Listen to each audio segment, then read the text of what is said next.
during that time when the caterpillar is in that chrysalis, what's happening inside is absolute chaos. All we see from the outside is just this still, rigid structure, but actually the caterpillar is literally melting back into its building blocks. The systems are all breaking down, and it's a cluster of chaos, but there's these small cells that were dormant during the caterpillar phase that are called the imaginal cells or the imaginal discs. And they are genetically identical, but they have a perception of a different way of being.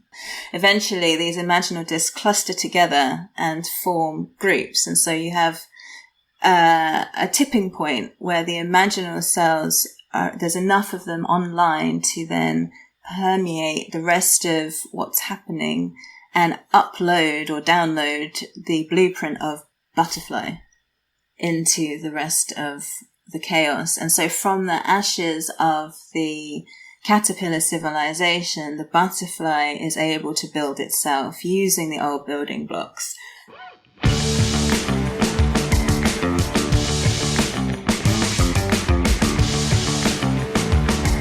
You are listening to Personal Development Mastery Podcast, where you will find inspirational conversations and actionable takeaways to master yourself and improve your life. I am your host, 𝘁rep𝗸𝗲𝘄, and my mission is to inspire you to grow, stand out, and take action towards a purposeful and fulfilling life. In this podcast, I invite myself inside the minds of successful entrepreneurs, authors, spiritual teachers, thought leaders, people who share their journey, milestones, and failures for you to be inspired to grow. Today's episode is about distilled wisdom. I speak with the two co-founders of Imaginal Box, which distills the wisdom of the most influential spiritual authors into a digital summary service. So, if you consider yourself a seeker in this age of global awakening, then this episode is a must listen. In today's show, I'm very excited to be joined by Lee Prescott and Sophia Vasiliou. Lee, you are an educator, writer, entrepreneur, and lifelong seeker. With a master's degree in linguistics, you are a published poet and you have lived in China and Japan. You have a fascination for the Western esoteric and Hermetic tradition and Eastern mysticism. Sophia, you are a holistic therapist with 20 plus years experience, a Reiki healer and Psyche practitioner.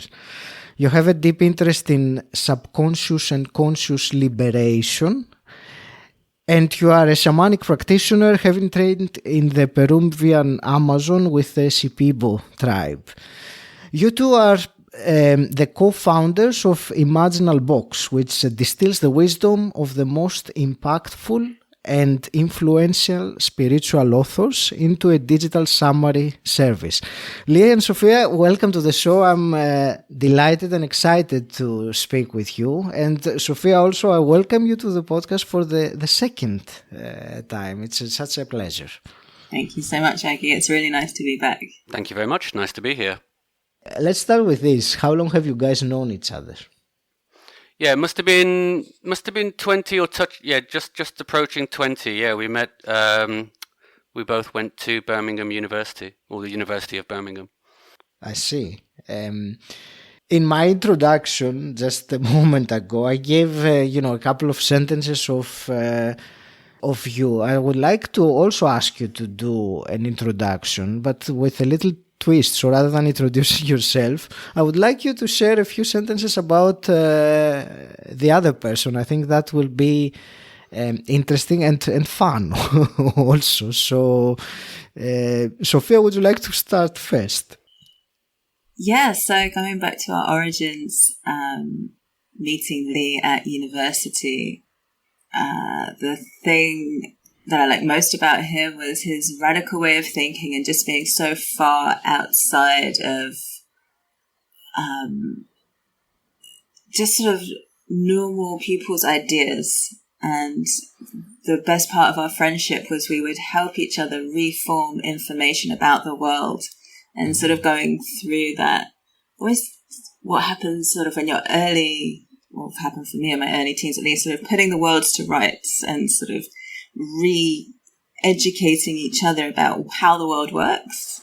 And that was the biggest part of my friendship with Lee back then. And it's something that's kind of continued through our lives. So Lee's someone who I can bounce any idea of out off and not really feel like I have to worry about what I say. You know, we can just go anywhere about anything and come to some kind of sane understanding about the universe. And so, yeah, brilliant thinker, perseverant, and just wonderful human. Oh. Wow, that's nice to hear that. Okay, so how would I do the same thing for Sophia? Well, again, yeah, going back to like the origin maybe. So when we met at university, I was aware even then that the name Sophia means wisdom, and that basically sums her up. Basically, I don't even need two sentences. I just need that one word, which actually is her name.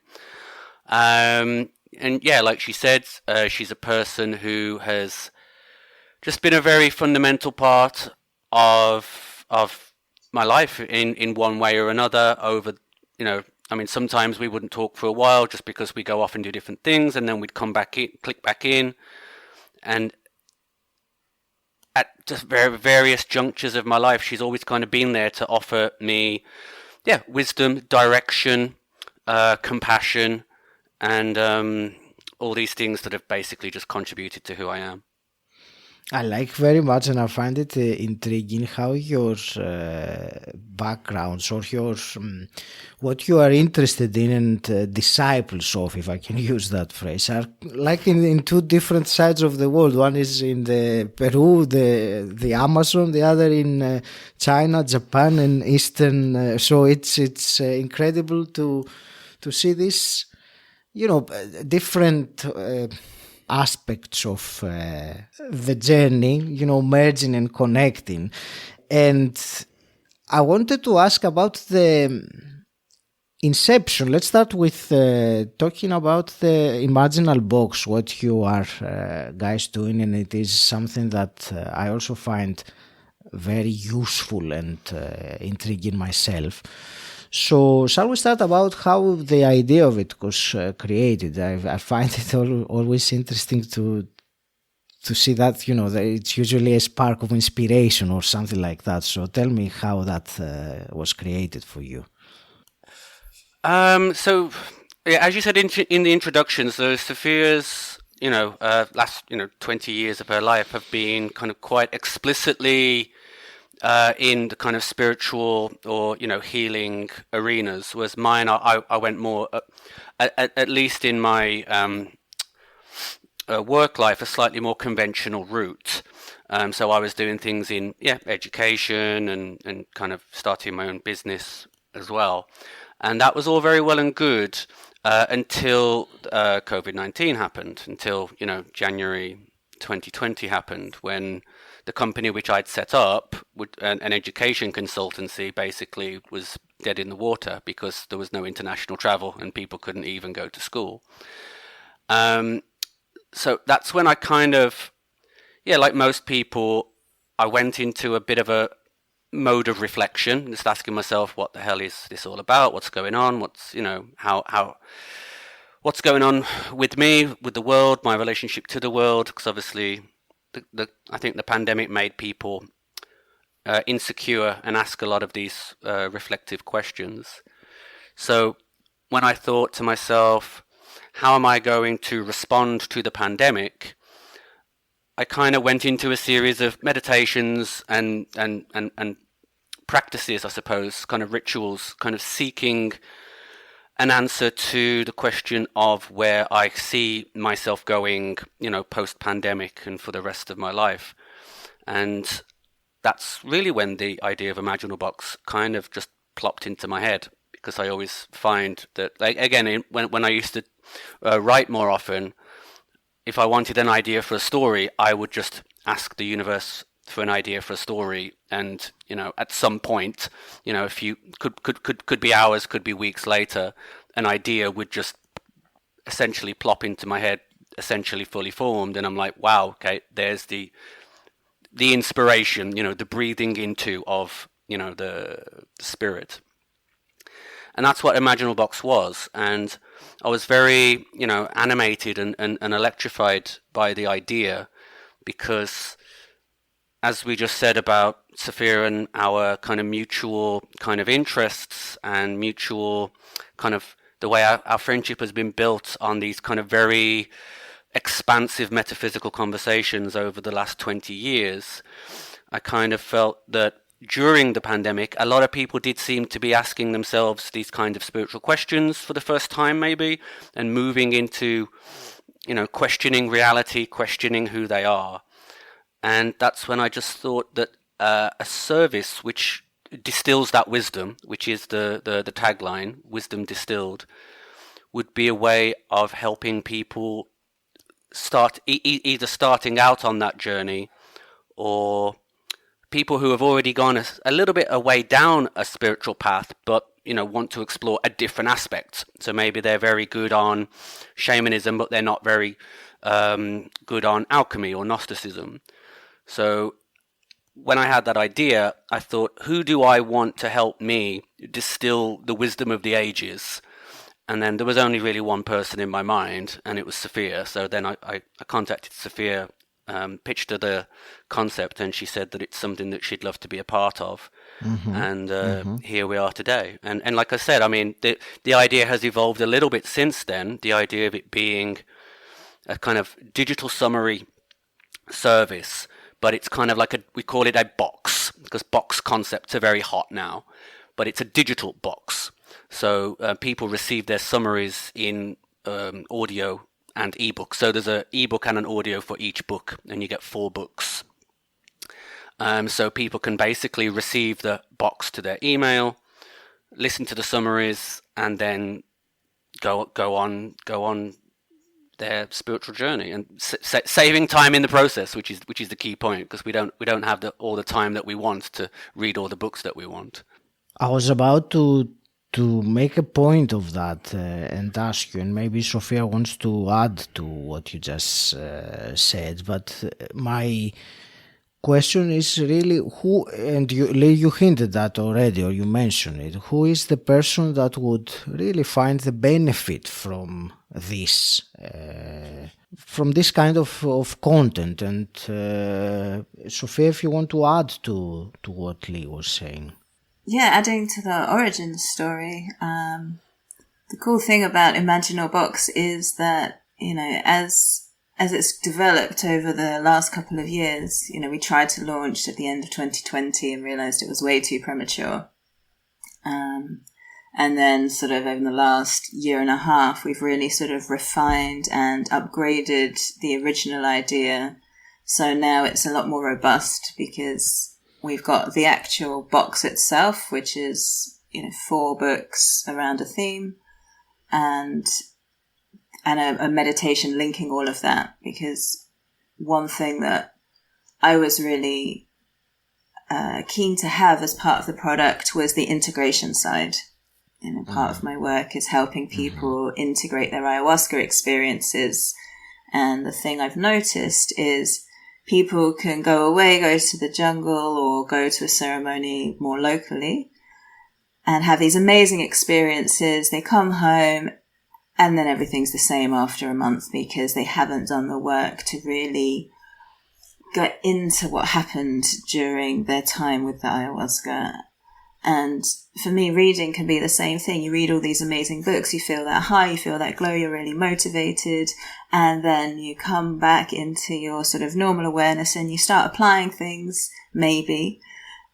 And it's great. If you do that, then you start to actually change. But if you don't, then you don't. And it's just a great idea, and you have to keep on going back to the material, keep on reading more things. And so part of every summary became the action steps, or imaginal steps as we call them. So they're just small pieces of advice in each summary to say, hey, why don't you try doing this? And it might be just a thought experiment or a simple thing to add to your meditation practice. But it became really important to add these integrative processes. And then that became also meditations that link to each book in the box, which sort of are add-ons, as it were.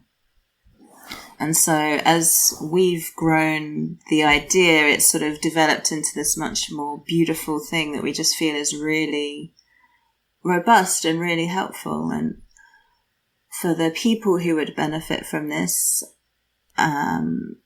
both of us have quite a big background in a lot of the topics we discuss in the boxes.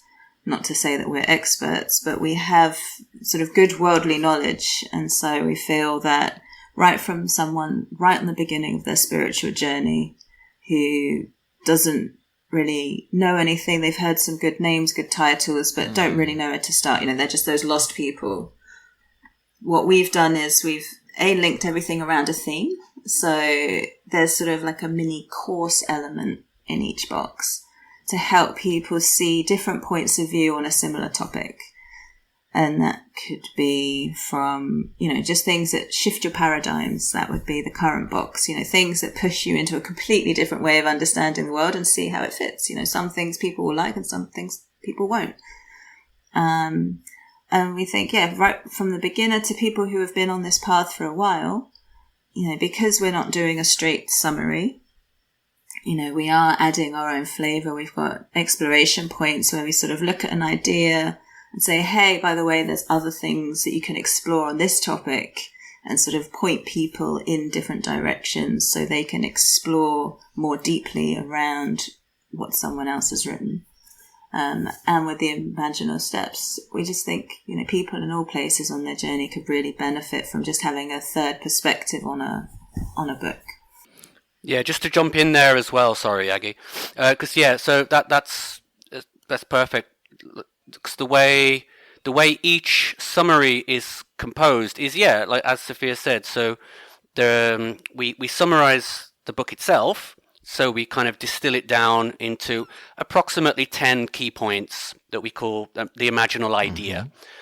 But in addition, we add the action points, which, like Sophia said, is where people can start taking that knowledge and actually start applying it to their life and actually start, experiencing what it means to really apply that knowledge. And then there are the exploration points, and the exploration points are something where that's really Sophia and like my opportunity to kind of flex our kind of editorial muscle a little bit, because again, like sometimes you can read a book and when you read the book it feels like the book lives in isolation, but that's obviously never the case. Like that book is inspired by other books and is similar to other ideas by other writers using different terminology. So in the exploration points, what we do is we contextualize those points. And again, to be honest, some points, like maybe a book was written 100 years ago. So, for example, in the current month, Paradigms, we've got a book called the 𝘁rep𝗙𝗀𝘄𝘆𝘀. So without giving too much away, it's supposed to be a little surprise, but... And that was written like 100, and it was written at the end of the 19th century. So there are aspects to that book which obviously a modern reader won't agree with. And when you're reading a book which everybody says this is a brilliant book, this is a wise book, and when you're reading it, you're like, I don't know about that. Ooh, that doesn't really chime with me, and you can feel guilty about it because you're like, oh my God, I'm not getting this wise, book which everybody raves about. Is there something wrong with me? Am I not there yet? When all it is the language and the kind of conceptual framework that was very common in the 19th century, obviously is 100 years out of date. So in those exploration points, we kind of contextualize things. We say, this is what was common then. It's similar now here, but also we've kind of, it's not really relevant now. This bit is a bit out of date, so it helps kind of contextualize the book to distill the wisdom. So we're not just taking the book as the book. We're really kind of trying to get behind the book, to the wisdom which the book is trying to convey. Because obviously any book is really limited by the language of the writer and the time in which it was written. So we're trying to get behind that to the timeless wisdom which the book is trying to convey.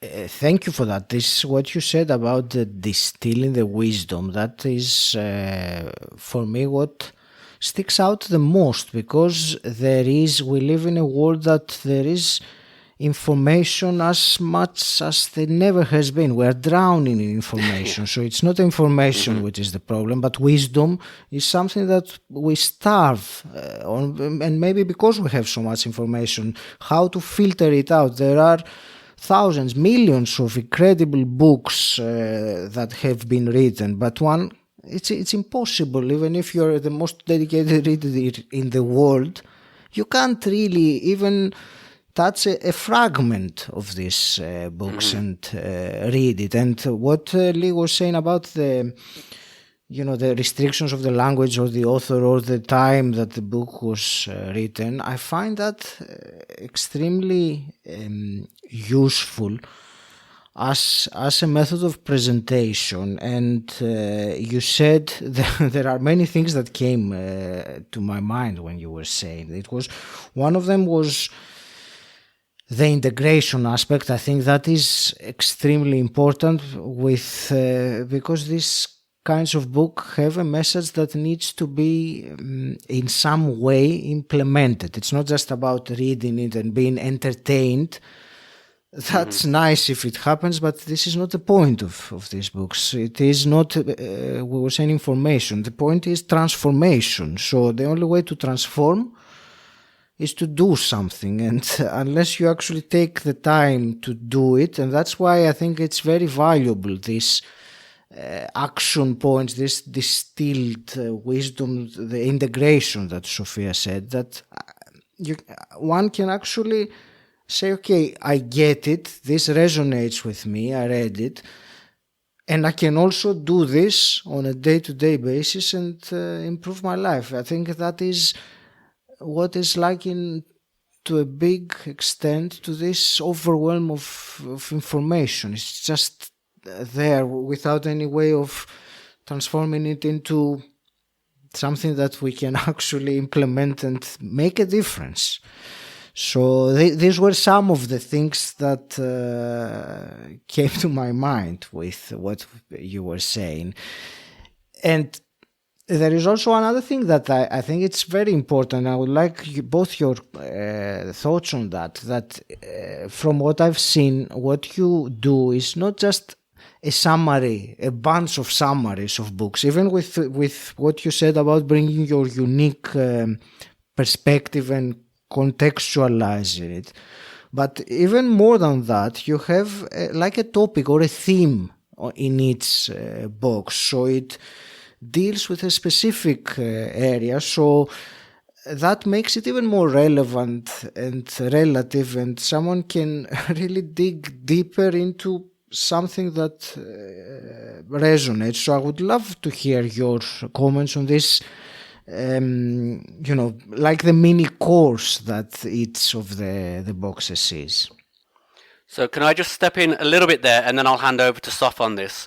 So just on a very practical aspect, again, when I was kind of really brainstorming the idea, when I had the initial kind of inspired nugget back at the beginning of the pandemic, like one of the things I was thinking was I was inspired a lot by book summary services, for example, like Blinkist, and again, it's a great resource. So you sign up, and then you've got access to thousands of very high quality book summaries, but whereas something like Blinkist and things like it, they tend to focus more on like I wouldn't say they focus on the spiritual side. They focus on like leadership or CEO stuff, CEO mindset stuff, personal development. Yeah, exactly. And that's all very good. But when I went, they do have like a religion and spirituality section, but I thought this is weak. I was like, wow, this is not what I want. So that's why I thought, okay, maybe Imaginal without the box at the time, maybe imaginal business concept would be like a spiritual Blinkist. But then one of the things which I did when I was reading about some research, which is that there's a huge drop-off point. So people sign up to something like Blinkist or any of the others. It's just in my mind that's the main one because it's one of the biggest. And actually, there's a huge drop-off. So people go in, they see the website, they think, "Wow, this is amazing! Wow, I've got access to like all the libraries that I could think of." They sign up, and then there's actually a huge drop-off rate in the amount of web times that the person visits the website. Because once you've paid your money, it's like you feel it's always going to be there, so you actually don't go there anymore. Mm-hmm. So I wanted to counter that, because again, like you said, we want to take this wisdom and give it to people in a way that they can use it in their life. So that's where we had the idea of the box concept. So it's a discrete amount of books per month. So you get 4 books per month, and the free meditation, and there's a free podcast discussion with me and Sophia. But the idea is, so you get these 4 books based on a theme, and you have the time to really let those books sink into you and saturate you with that wisdom. Mm-hmm. So you're not just constantly overwhelmed by, oh, but I could check this one, and oh, I could check this one, and oh, I could check this one, which is what you get when you get a subscription basically to a database of summaries. So we found that by limiting the amount per month, mm-hmm. that's more effective in terms of spiritual development. Because it's not just life hacks. Like maybe you could read like a CEO mindset book, and it just gives you an idea how to, make the morning meeting more efficient. Spiritual wisdom, it's deeper. It's really aiming to restructure the way a person perceives themselves and the world. You need time for that knowledge to sink in. So that's why we said these are 4 books each month on a theme, and you have access to past books, but for that month, what we really ask of, one of our customers is take the time to sit with that month's books in order to get, in order to imbibe the wisdom from those books. And then, sorry, Soph, you were going to say something about the actual idea of the themes, I believe. I like what you said there, and that limitation, and that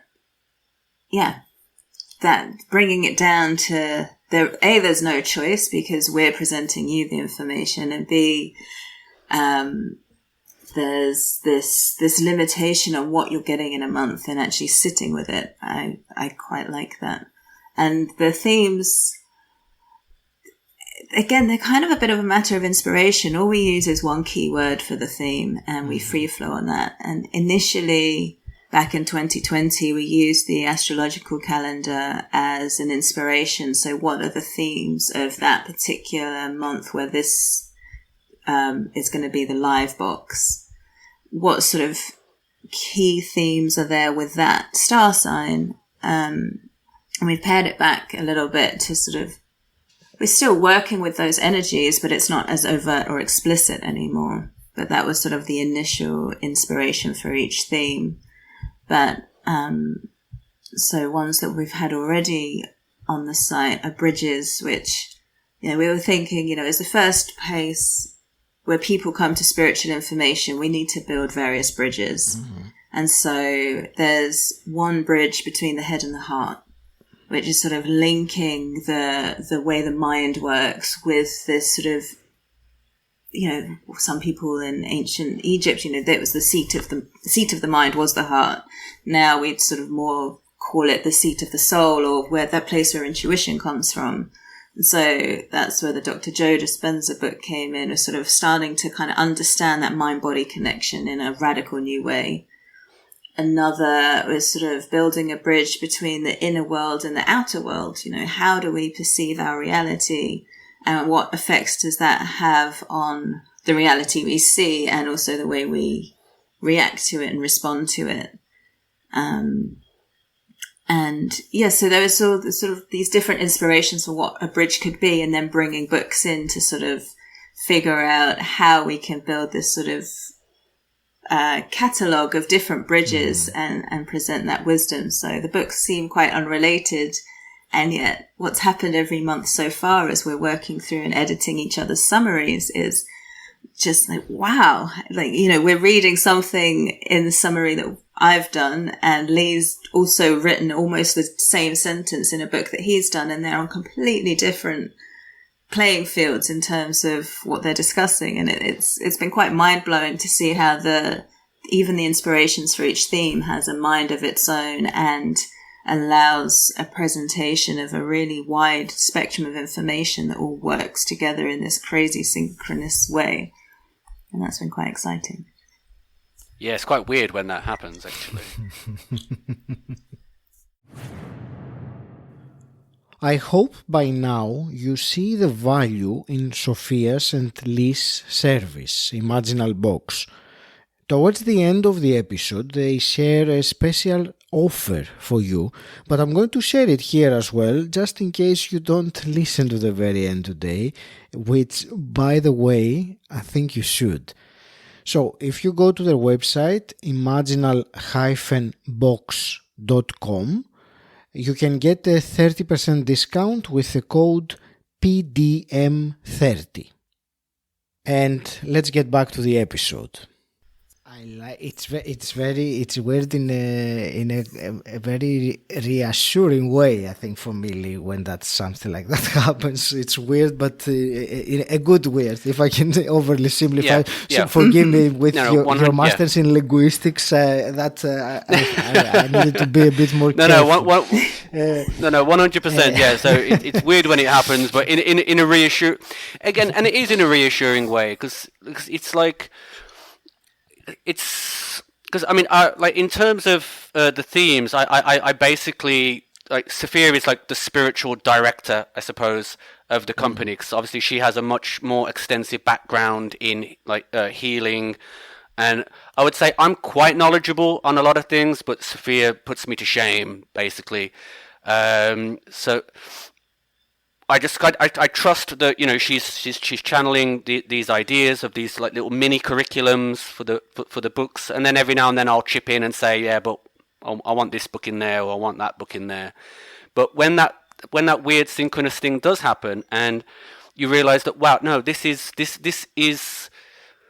something trying to communicate itself through us. It's Imaginal Box. It's not just a company which is me and Sophia. It has its own take on things. So sometimes Sophia has an idea, and then I have an opposite idea, and obviously there's some negotiation that goes on there, and then the result is a third party idea, which is neither one of the original ideas, and that's where we know that that's the kind of identity, or again, depends how deep you want to get. So depends kind of how woo-woo your listeners are prepared to go.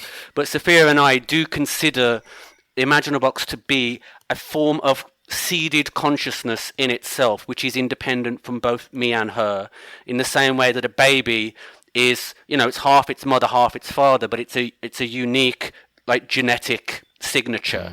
And that's what Imaginal Box is. So when those weird synchronous things happen, like with when we're editing each other's summaries, that's where I know that that's kind of Imaginal Box as this third consciousness going, that's what I was trying to say. That's brilliant. That's fantastic. Thank you. There are, again, many things come to mind, but there is something in particular I wanted to discuss with you, and that's something out of your vision statement, and I think it's relevant to what we were saying. So you say that you serve seekers in an age of global awakening, and I wanted your comments about these people, exactly, these seekers in these strange times that we're living, and this spiritual journey which many people have recently started or recently rediscovered in a way. So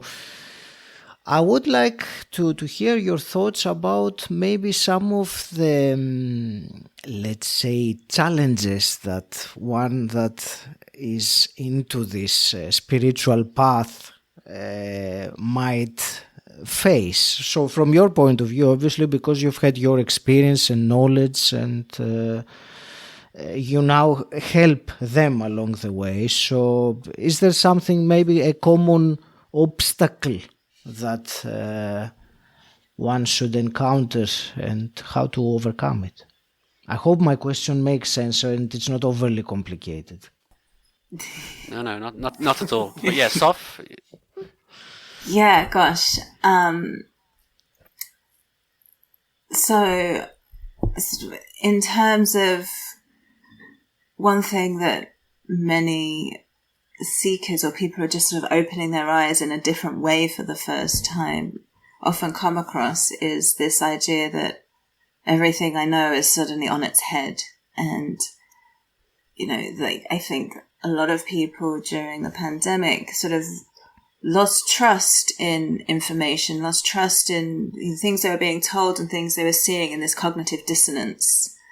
And that can be very linked to sort of when people have this sort of spiritual awakening per se, is suddenly they wake up and their eyes are different and they're seeing the world in a different way, and the old information that they were receiving doesn't feel the same anymore. It's not making sense. It's causing cognitive dissonance. And if that's not a shared experience among other of your friends, that can be a very lonely place to be, because suddenly you have to go elsewhere for your validation or information or trying to understand what's happening. And that can be lonely, it can be challenging, and there's two aspects to it. One, you can start to go inwards and trust the information you're getting, and then sort of you're often led to places like Imaginal Box or to an author, or someone gives you a book, or someone refers you to a website or a podcast, and you hear something like, oh, thank God, at least I know I'm not completely nuts. There's other people who at least think and feel like me. And on the kind of further end of that pendulum, you have the tip towards complete illusion slipping into delusion and actual insanity. And, trying to understand, that's the extreme side of it, but trying to understand what's true and what's not when you suddenly think everything you've been told is a lie can send you kind of completely off the deep end into that place of almost madness. And then it's a case of like stepping back from the edge of that black hole and finding the place where you can sort of see into this void space, pick out the pieces that you understand are truth, and realize everything else does actually belong in that black hole and isn't really truth. But finding that space and that sweet spot, it's a minefield and it's a nightmare, and you can go through some really dark times, and it's a huge obstacle, which is again why we try and do what we do, because it sort of pulls people back from that brink of delusion and tries to help them navigate that place where things are still making sense. You can still function in the world, and you're still exploring and pushing new boundaries without sort of like tipping over some metaphorical edge. Yeah, I think you have to expect a certain dark aspect as well. It's not all, dream catchers and plinky plonky music. Spirituality can get quite, when you're dealing with, the way you see yourself, your concept of reality. A lot of people start off as kind of materialist atheists, and then suddenly they're presented with the reality of, kind of conscious beings that are non-corporeal, and it challenges your whole sense of self. There's a lot of work that needs to be done, and the first time you do the work, you feel like, wow, that's good. Now it's plain sailing, and it's plain sailing until there's another, weird paradigm shift, and you need to integrate a whole other thing, and you're like, oh man, is this ever gonna end? And it does, well, I hope it will, but it's that's what growth is. Growth hurts, we get growing pains, right? It's in a physical sense. So why would it be any different in a emotional, intellectual, or spiritual sense? But Soph, why don't you? Because the key point you said, Soph, there, which I'm surprised we didn't mention it earlier on, which is like you read a book, you're going through this dark, dark time, dark night of the soul. You find a book or a podcast or something, and you're like, oh, wow, oh, I'm not mental. Wow, okay, this is great. Wow. And someone helps you make sense. And part of what we're doing, which is kind of embedded in the name itself, Imaginal Box, which is making people realize that they are not like individual units, like just going on their own personal, little journey. They're part of a much bigger thing. So, you always tell the story of imaginal cells better than me. So, because it's not imagination box. At the beginning, people were like, "Imaginal, what is imaginal?" And it's not it's not imagination. It's imaginal, and it's a word which has two very specific meanings. One of which Sophia tells in a very beautiful way. Over to you, Soph. Let's hear it. So I built you up a bit there, Soph. But... So, it comes from the idea of the imaginal cell, which are genetically identical cells that you find in a caterpillar larvae. And in the small caterpillar, you have it going about its normal caterpillar day, munching leaves and doing its thing. And it's all fine, and it's just consuming, it's just eating. And then at some point, the caterpillar stops. And everything goes a bit weird, and it starts to create its cocoon, its chrysalis, and go inwards. And during that time, when the caterpillar is in that chrysalis, what's happening inside is absolute chaos. All we see from the outside is just this still, rigid structure, but actually the caterpillar is literally melting back into its building blocks. And the systems are all breaking down, and it's a cluster of chaos, but there's these small cells that were dormant during the caterpillar phase that are called the imaginal cells, or the imaginal discs. And they are genetically identical, but they have the perception of a different way of being. And initially they actually can get attacked by the other cells because they're just these sort of weird things, but there's so much chaos going on that eventually these imaginal discs cluster together and form groups. And so you have a tipping point where the imaginal cells there's enough of them online to then permeate the rest of what's happening and upload or download the blueprint of butterfly into the rest of the chaos. And so from the ashes of the caterpillar civilization, the butterfly is able to build itself using the old building blocks. And then eventually that emerges, and the difference between a butterfly and a caterpillar is perspective. It can fly, it can get that bird's eye view, as it were, of the world and see things in a completely new way. And, it's beautiful, and it's soaring, and it's something that it can never even imagine it was before, when it was living on the ground, hiding from birds and things. So yeah, this imaginal, that's the idea behind Imaginal Box. It's that transformation, that transmutation of one perspective into another. That's where that word comes from. It's a wonderful, I find it a wonderful metaphor, the way you said the imaginal cells, about what is happening in our world, and the critical mass of the people who will connect and all this. So it's beautiful. I hadn't heard that story like that, so thank you for sharing it with us. I want to ask you, where will you direct the listener who found this conversation interesting and wants to find out more about Imaginal Box? Where do you direct them?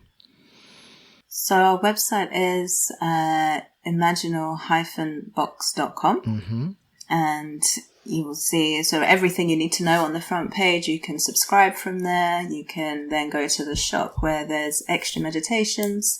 Yeah, it's just imaginal-box.com.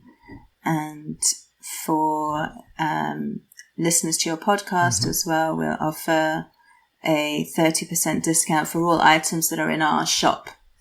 So in our shop, you find past boxes in bundles. You find meditations that are linked to the books. And And then on the subscription side, we have different tiers of subscription service as well. So it's a 1 month, 3 month, or 6 month, but the discount be relevant to the shop side, which is all the past stuff.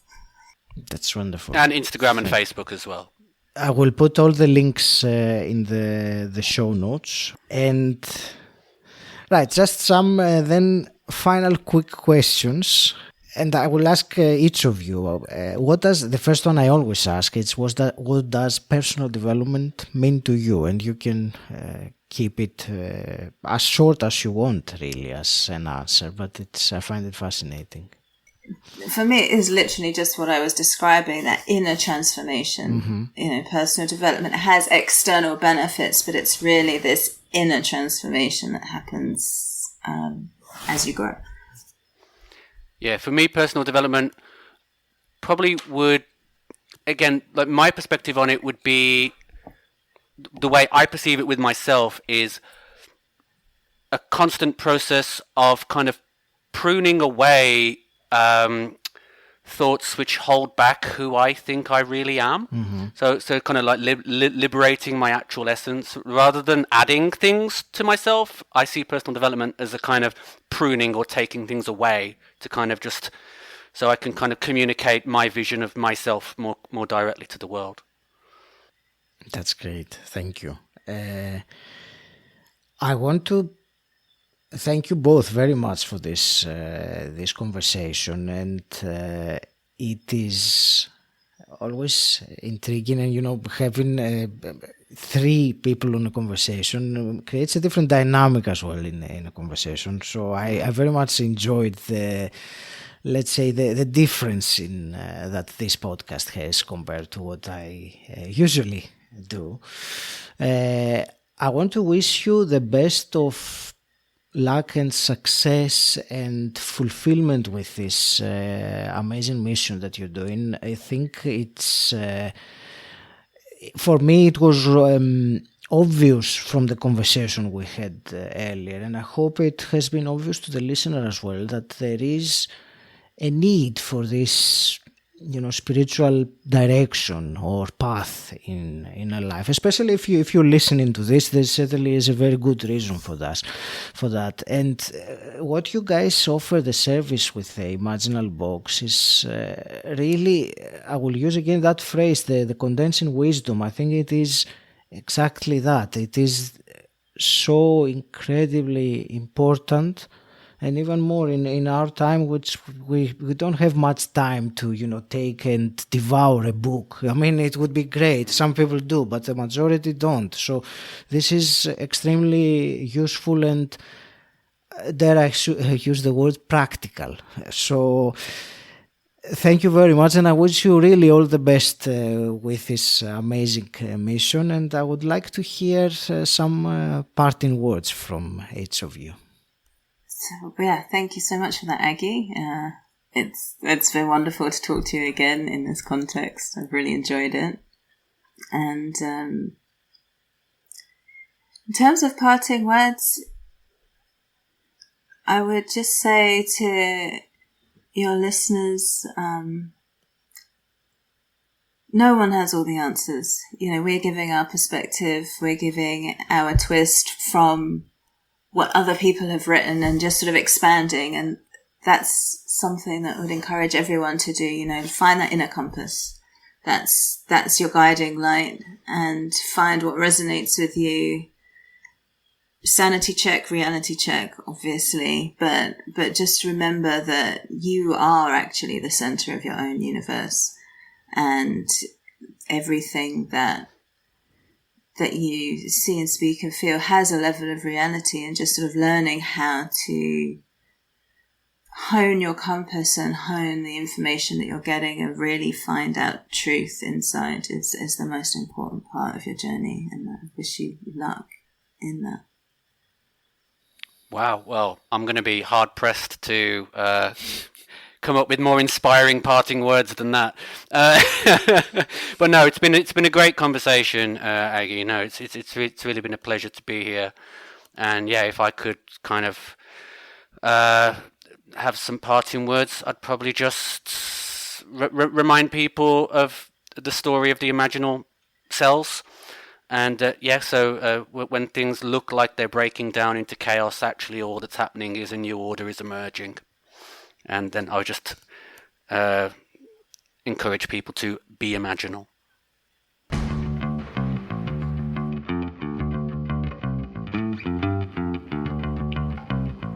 I hope you enjoyed this episode and you found great value in this conversation. Once again, Sophia's and Lee's website is imaginal-box.com, and you can get, as my listener, a 30% discount using the code PDM30.